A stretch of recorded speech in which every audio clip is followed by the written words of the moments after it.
Halo pemirsa, salam sehat untuk kita semua. Jumpa lagi bersama saya Feza Aditya Lenggawa dalam program Teras Negeri. Program Teras Negeri ini bisa Anda saksikan di kanal YouTube Tempo.co serta saluran digital TV Tempo. Hari ini sudah hadir bersama kita Wali Kota Dumai, Bapak Haji Faisal. Sebelum berbincang dengan Bapak Haji Faisal, saya akan bacakan profil singkatnya. Haji Faisal SKM Mars, lahir 12 Januari 1975, adalah seorang politisi dan birokrat asal Riau yang saat ini menjabat sebagai Wali Kota Dumai periode 2021-2024. Berbagai jabatan pernah ia emban, mulai dari staf subbagian kepegawaian di RSUD Arifin Ahmad, Kepala Puskesmas hingga Kepala Dinas Kesehatan Kota Dumai. Dalam memimpin Kota Dumai, Faisal mencetuskan visi misi untuk mengembangkan ekonomi melalui sektor pelabuhan. Aktivitas ekonomi pelabuhan memiliki peran vital bagi perekonomian di wilayah Dumai. Begitu juga sistem logistik nasional Indonesia. Pelabuhan Dumai menjadi salah satu penyumbang pendapatan ekonomi daerah. Hingga Juli 2020 diketahui menghasilkan pendapatan lebih dari 300 miliar rupiah. Selama pandemi COVID-19, pelabuhan tersebut tetap menjadi pelabuhan umum yang tertinggi dalam pengapalan CPO dan turunannya di Indonesia, yaitu rata-rata 400.000 ton tiap bulan. Dalam bidang kesehatan, Pemkot Dumai perlu memastikan capaian vaksinasi cukup tinggi. Berbagai upaya telah dilakukan hingga membuahkan hasil 80% dosis 1 dan 55% dosis 2 per awal Januari 2022. Bagaimana rencana dan target Pemkot Dumai terkait capaian vaksinasi booster serta vaksinasi pada anak di tahun ini agar pemulihan ekonomi Dumai dapat berjalan sesuai rencana, dan apa saja langkah-langkah Pemkot untuk memulihkan ekonomi di Kota Dumai sehingga dapat meningkatkan pendapatan asli daerah. Langsung saja kita tanyakan kepada Wali Kota Dumai, Bapak Haji Faisal. Pak Faisal, apa kabar? Alhamdulillah. Alhamdulillah sehat, Pak. Baik. Saya ingin bicara terkait dengan vaksinasi, Pak. Ya. Karena capaian vaksinasi Pemkot Dumai pada awal Januari 2022 dilaporkan sudah lebih dari 80% untuk dosis 1 dan lebih dari 50% untuk dosis 2. Nah, bagaimana Pak Pemkot akan mengejar capaian untuk dosis kedua ini, Pak, ke depannya? Jadi alhamdulillah kita Dumai untuk dosis 1 aman. Sekarang dosis 2 kita sudah hampir hari ini sudah hampir 57%. 57%. Ini kami melibatkan seluruh stakeholder, instansi vertikal, baik TNI Polri. Dan kita alhamdulillah kita melakukan door to door dari rumah ke rumah. Kenapa target kita untuk vaksin 2 ini memang harus kita capai agar nanti kita ekonomi dapat tumbuh di Kota Dumai. Dan alhamdulillah hari ini kami target insya Allah bulan ini kita target sampai 60%. 60% di bulan ini ya Pak, ya, di Januari 2022.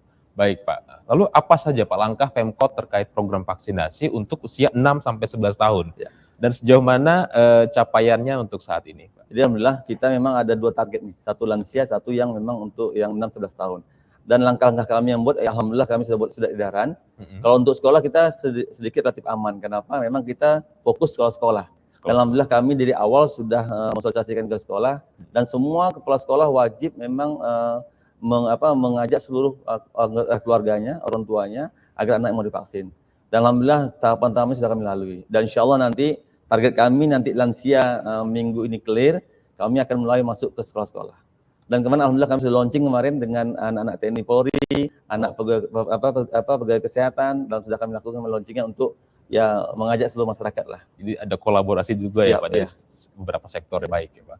Nah, tadi kan kita bicara peluang ya Pak, lalu kemudian tidak terlepas dari peluang pun ada tantangannya pasti. Apa sih Pak tantangan dan kendala yang dihadapi dalam mengejar cakupan vaksinasi ini dan bagaimana Pemkot berupaya untuk mengatasi kendala tersebut? Jadi memang pertama memang hoax lah. Jadi memang hoax, ya? Karena hoaxnya memang luar biasa.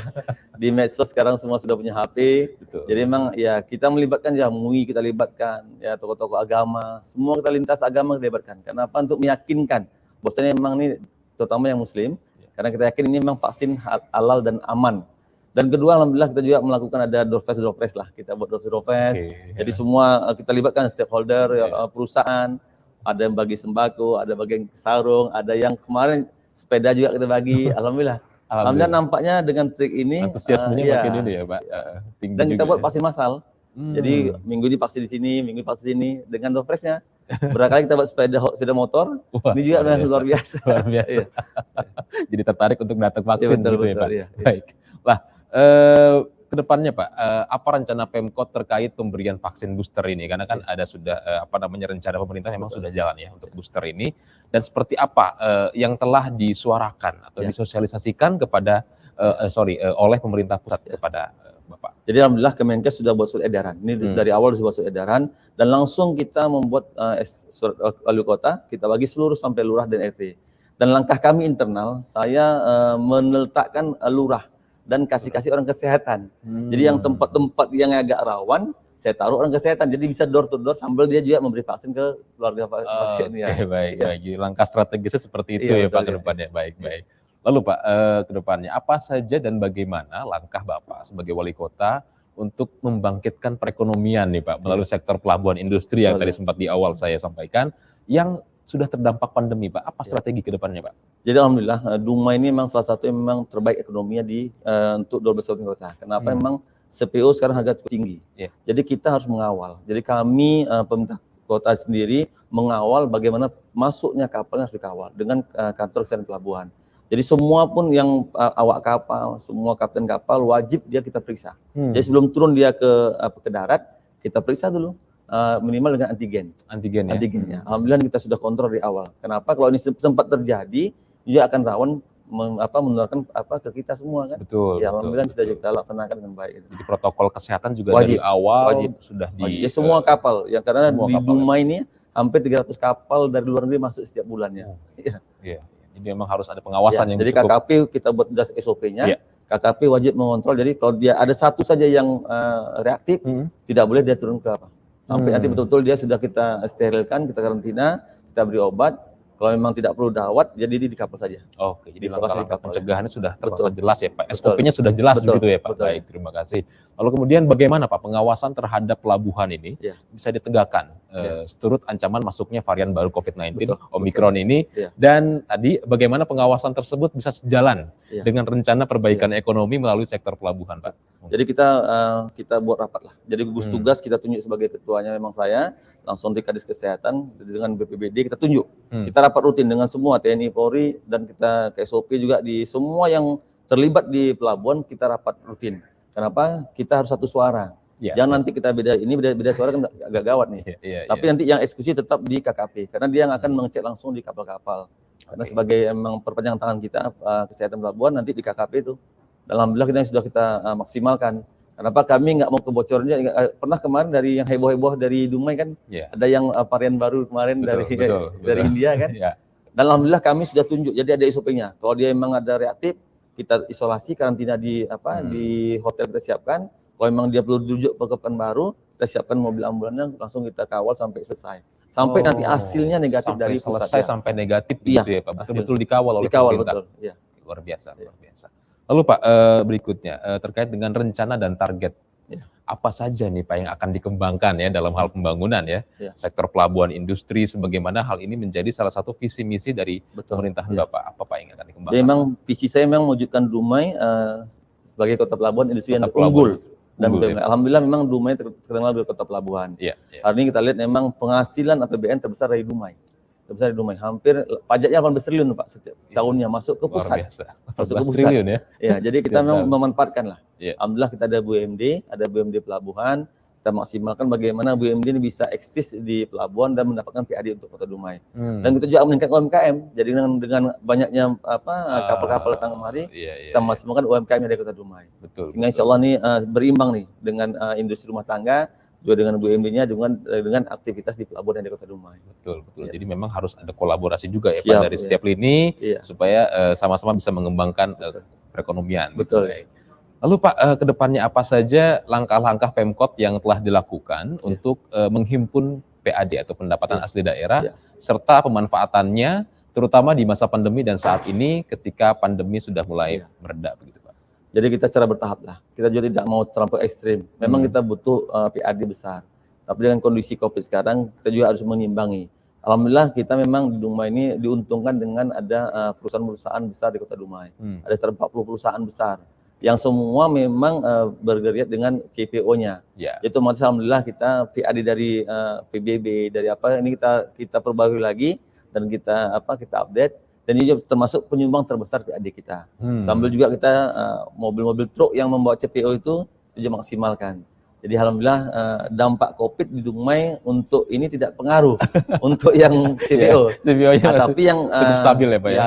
Industri rumah tangga Kendali, UMKM ini yang kita genjot. Iya. Jadi kami berharap dengan UMKM kita maksimalkan, kita marketing yang kita maksimalkan, packaging yang kita baiki, juga insya Allah alhamdulillah sudah mendikit mendongkrak ekonomi lah. Betul. Dan Dumai alhamdulillah Lihat dengan lagi. tol sekarang buka Dumai Pekanbaru, ini juga banyak orang datang ke Dumai ini. Jadi sekarang kami Pemko sudah menganggarkan dari 2020 kemarin sampai sekarang kita menambah spot-spot kuliner dengan yang tempat yang nyaman, tempat yang murah. Dan ini alhamdulillah memang dalam 4 bulan kemarin ini memang alhamdulillah kunjungan juga luar biasa. Antusiasmenya cukup tinggi ya Pak. Iya.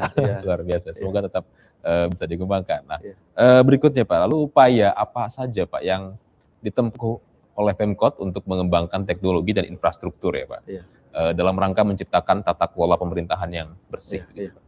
Jadi kami memang termasuk misi kami nih, bagaimana menciptakan memang government yang terbaik. Jadi alhamdulillah kami internal dulu, karena saya mantan birokrat, kami ingin pegawai ini tahu bahwa dia melayani masyarakat, bukan untuk dilayani. Dan alhamdulillah memang harus ada punishment dan rewardnya. Sejak saya dilantik, langsung saya buat memang harus teknologi. Jadi sekarang absen dengan absen. Jadi kinerja ada SKP namanya. Jadi setiap dia kerja dia harus input. Nah, ini yang kita beri sanksi. Kalau tidak dia, contoh misalnya tidak apel, otomatis tuh. Tidak apel sekali dia atau terlambat ada 0% itu langsung kita buat peraturan wali kota tuh. Nah, jadi ada punishment-nya. Mau nggak mau, ya mohon maaf, kita pegawainya kan ukur dengan masih ukuran duit. Kalau dikurangi dia tunjangannya dia akan agak risih kan. Iya betul. Nah, sama dia kontrol nih. Kalau dia memang dia bulan depan dia nggak pernah apel kok dia besar dapat. Nah, akhirnya kita memang saling mengontrol lah. Ini saya lihat memang harus kita memang istiqomah kita buat, kalau nggak nanti jadi masalah juga kan. Betul. Baik. Lalu Pak, saya ingin beralih ke UMKM tadi sempat dibahas ya sebelumnya. Perkembangan UMKM dan pariwisata di Dumai ini seperti apa Pak? Dan apa yang menjadi peluang untuk bisa mengembangkan kedua aspek itu? Dumai ini memang karena di pantai, memang pantai tidak cantik, tapi memang pantai bisa untuk nyaman lah. Jadi alhamdulillah kami dengan OPD terkait pariwisata dan juga dinas yang lain, saya maksimalkan. Jadi kami ingin bagaimana ada tempat-tempat yang bisa membuat UMKM. Contoh misalnya sekarang ada restoran-restoran baru buka, dan kita lengkapi. Kalau dia perlu jalan kita bagus jalannya, lampunya kita terangi lampunya. Alhamdulillah ini juga untuk meningkatkan PAD juga, dan juga untuk meningkatkan ekonomi masyarakat. Yang kedua, alhamdulillah kami juga membuat sekarang aplikasi sekarang. Jadi ada 200 UMKM Kota Dumai. Jadi kalau kita buka aplikasinya, tinggal lihat nih, di sini ada kerupuk cabai, di sini ada apa, di sini ada. Jadi mereka bisa lihat. Ini yang kami langsung gesa dengan dinas UMKM, karena kami ingin dengan tol buka ini, berarti kita Dumai memang tidak ada destinasi yang luar biasa. Kita hanya pelabuhan saja. Nah, jadi kita membuat peluang ini. Hari ini kita buat Taman Bukit Gelanggang, alun-alun, ada kampung kulinernya, ada sport centernya, ada panggung budayanya. Ini kami kembangkan. Sehingga nanti insya Allah dengan kita Dumai yang kaya suku, 18 suku ini, insya Allah kita nanti mulai endemi ini, kita akan tampilkan panggung budaya setiap weekendnya. Panggung budaya. Iya, panggung budaya. Menarik. Iya. Baik, itu menjadi sebuah strategi untuk bisa mengembangkan potensi Kota Dumai ke depannya, begitu ya Pak ya. Baik, lalu Pak selanjutnya, bagaimana Pemkot akan menangani berbagai masalah di Kota Dumai, seperti misalnya penanganan sampah dan masih sedikitnya jumlah TPS, serta pengembangan sarana dan prasarana institusi pendidikan atau sekolah, Pak. Jadi memang PR kami nih, awal saya duduk memang saya risau nih, sampah luar biasa. Jadi kami dengan seluruh jajaran kabinet kami, OPD kami, kita buat strategi. Alhamdulillah kita sudah mulai Januari kemarin nih. Kenapa? Dana kelurahan yang ada ini kami langsung ambil alih. Pertama kita tambah untuk petugas mengambil sampah. Jadi setiap satu kelurahan ada 4 orang, termasuk kaisarnya. Kita bayar gajinya, lengkap kaisarnya kita bantu semuanya, minyak kita bantu, dan jemput rumah ke rumah. Nah ini kita udah jalan. Dan tambah 10 orang petugas kebersihan. Jadi yang membersihkan drainase, parit semua ini kita bayar dari APBD kita. Jadi yang kami rekrut orang-orang tak bekerja. Ini juga menambah ekonomi keluarga. Dan alhamdulillah kami terus evaluasi nih, Jadi kami tambah sarana prasarananya, tenaganya, dan alhamdulillah memang kita coba bagaimana memaksimalkan memberdayakan masyarakat yang ada di Kota Dumai. Jadi sudah kami lihat memang progres alhamdulillah. Dan kita ada perda sanksi yang diberikan, tapi kami belum kami laksanakan karena kami tunjukkan dulu kinerja pemerintah ini. Dan nampak kerja bagus, nanti baru sanksi kita berikan. Luar biasa. Jadi memang kita harus memberikan contoh dulu. Kesan yang baik dan Betul. contoh yang baik betul Iya, ya Pak betul, ya. kepada masyarakat. Betul. Baik Pak, lalu Pak tadi kan terkait dengan kendala apa namanya sampah begitu Betul, ya, yang iya. memang sudah ada perkembangan yang dilakukan Betul, atau iya. apa namanya penanganan yang tepat Iya, lah begitu. iya. Untuk institusi pendidikan sendiri seperti apa Pak? Jadi alhamdulillah kami sekarang ingin membentuk mental siswa. Jadi kami ada judulnya nama Hikmat Pendidikan ya. Hikmat Hikmat Pendidikan. Jadi kami Dumai ini ada nama besarnya programnya Dumai Berhikmat. Dumai Berhikmat itu ada apa anak-anaknya hikmat pendidikan, hikmat kesehatan. Jadi hikmat pendidikan alhamdulillah kami dari infrastruktur mungkin udah dibilang bagus lah karena Dumai kan kota. Kami dari bantuan APBN juga alhamdulillah cukup baik. Tapi kami ingin membentuk anaknya sekarang dari awal nih. Jadi ada namanya buku pegangan siswa namanya siswa beradab. Beradab, betul. Jadi semua suku. Jadi buku-buku ini dibuat oleh semua suku agama. Yang Muslim, yang non Muslim ada. Jadi buku ini akan dibawa pulang anaknya ke orang tuanya. Contoh misalnya Muslim, dia sholat 5 waktunya, mengajinya, bantu orang tua. Yang non Muslim sesuai dengan agama masing-masing. Dan ini akan dibawa besok ke gurunya dan dilihat. Saya ingin bagaimana anak ini mental dari awal agama kita maksimalkan. Saya yakin kalau ini terbentuk, insya Allah anak-anak kita yang selama ini main game, main apa, sudah berkurang. Betul. Karena dia ada setoran-setoran yang harus dia setor ke gurunya. Dan kami melibatkan semua orang tua. Kenapa? Keberhasilan buku Siswa Beradab ini tanpa bantuan orang tua dia akan berhasil. Dalam kita sudah launching kemarin, ya Pak ya. Ini kami evaluasi tiap 3 bulan kami evaluasi Dinas Pendidikan melalui survei kecil-kecilan lah dari sebelum dan sesudah. Contoh misalnya anak yang dulu nggak pernah sholat, alhamdulillah sudah sholat.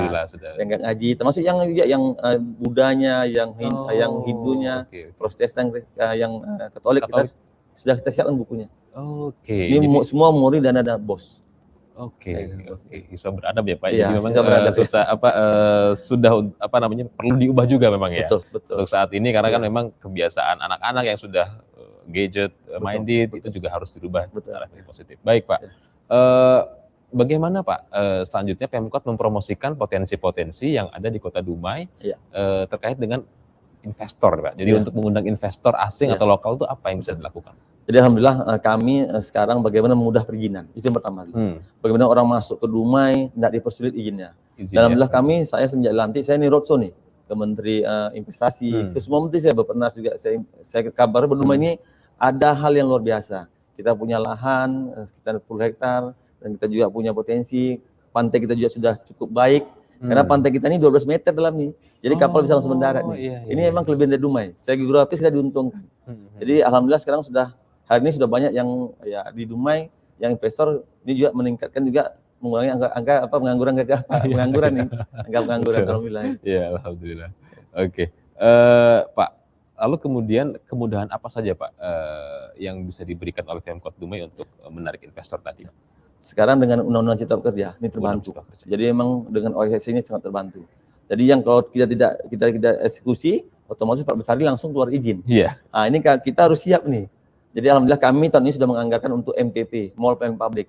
Jadi semua perizinan satu pintu. Nah, ini alhamdulillah sudah kita bangun, tahun ini kita akan selesaikan. Dan insya Allah nanti pun apapun namanya, mau ngurus apapun satu pintu, pajaknya, izin apa semua satu pintu. Ini kami buat memang salah satu memang destinasi kami agar juga baik kan penampilan Dumainya ini. Jadi memang satu sistem ya, terintegrasi satu pintu begitu ya. Jadi untuk memudahkan juga. Maksudnya nikah, nanti nikah juga situ ya nikah. Kita siapkan bayi nikahnya. Jadi unggulan kita lah. Nanti BM1 jemput pengantinnya, nanti nikah di situ saksinya wali kota. Menarik. Idenya menarik luar biasa. Baik Pak Faisal, kita sudah berada di penghujung acara. Saya persilahkan kepada Bapak Haji Faisal untuk memberikan pernyataan penutup atau closing statement atau mungkin harapan Pak Wali untuk kemajuan Kota Dumai ke depannya. Silakan Pak. Jadi kami berharap kepada Pak Presiden Republik Indonesia Pak Jokowi, karena Dumai ini termasuk penyumbang terbesar APBN. Hari ini hampir 18 triliun pajak masuk ke APBN tanpa satu rupiah masuk ke Dumai. Kami mohon perhatian khusus masalah infrastruktur jalan, masalah banjir, ini kami harapkan. Kenapa? Dengan kondisi APBD yang terbatas, kita fokus ke COVID. Kami berharap dari Kementerian PUPR, dari Bappenas juga harus perhatian khusus lah ke Dumai. Karena apapun namanya, Dumai ini gerbangnya masuknya Riau. Apapun namanya, serang kapal 300 kapal setiap bulannya, PAD, CPO, boleh yang lain lagi nih. Jadi kami berharap perhatian khusus dari Kementerian, terutama Bapak Presiden, termasuk juga bagi hasil CPO, bagi hasil, alhamdulillah bagi hasil DBS sudah mulai dirancang oleh DPR RI, mudah-mudahan ini dapat terkabul tahun 2003, sehingga insya Allah Dumai dapat membangun dengan lebih baik lagi. Mungkin dari kami, Assalamualaikum warahmatullahi wabarakatuh. Waalaikumsalam. Baik, pemirsa Teras Negeri, sekian tadi perbincangan kita yang telah didengarkan atau disampaikan oleh Bapak Haji Faisal. Teras Negeri akan kembali berbincang dengan sejumlah kepala daerah yang banyak memberi inspirasi untuk kemajuan negeri. Saya Feza Aditya Lenggawa beserta kru yang bertugas, pamit undur diri dan sampai jumpa.